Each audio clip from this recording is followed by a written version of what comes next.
To answer your question, Miss Echohawk, what we believe affects our world in a very real way. What we believe affects our choices, our actions, and subsequently our lives. The Greeks believed in their gods, and this belief affected everything else. History is written according to what men believe, whether or not it's true. As the writer of your own history, what you believe influences the path you take. Do you believe in something that may be a myth? I'm not talking about religious beliefs per se. I'm talking about things you've told yourself, or things you've been told for so long that you just assume that they are true.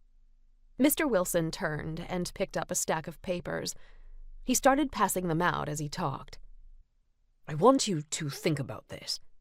What if what you believe about yourself or about your life is simply a myth that is holding you back? Mr. Wilson set a wrinkled sheet of paper on my desk and moved on without comment.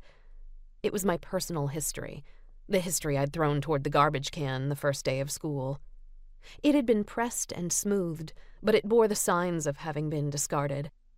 It would never be the same. No amount of pressing and smoothing would ever disguise the fact that it had been rescued from the trash. Once upon a time, there was a little blackbird pushed from the nest, unwanted. I added a word. Discarded. I read it to myself. Once upon a time, there was a little blackbird pushed from the nest, unwanted, discarded. Just like trash. And no amount of pretending I wasn't trash would make me something else. Girls like me deserve their reputations. I cultivated mine. I suppose I could blame my upbringing, but it wasn't in me to make excuses for myself. I like boys and boys like me. Or at least they like the way I look. I guess it would be a lie to say they like me. The me I keep to myself. They don't know that girl.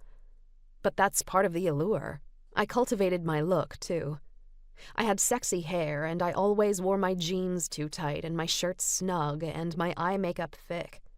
And when I was being held or kissed or touched, I felt powerful and I felt wanted. I knew what some people called me. I knew the whispers behind the hands. I knew what the boys said about me. They said I was a slut. Pretending I wasn't would be believing a lie. A myth, like the Greeks with their silly gods. Jimmy had called me Bluebird. It was his own little nickname. But I bore no resemblance to a bluebird, sweet, bright, happy. I was more like a modern-day harpy, a bird woman, a female monster equipped with crooked, sharp talons. Mess with me, and I would carry you off to the underworld and punish and torment you for infinity.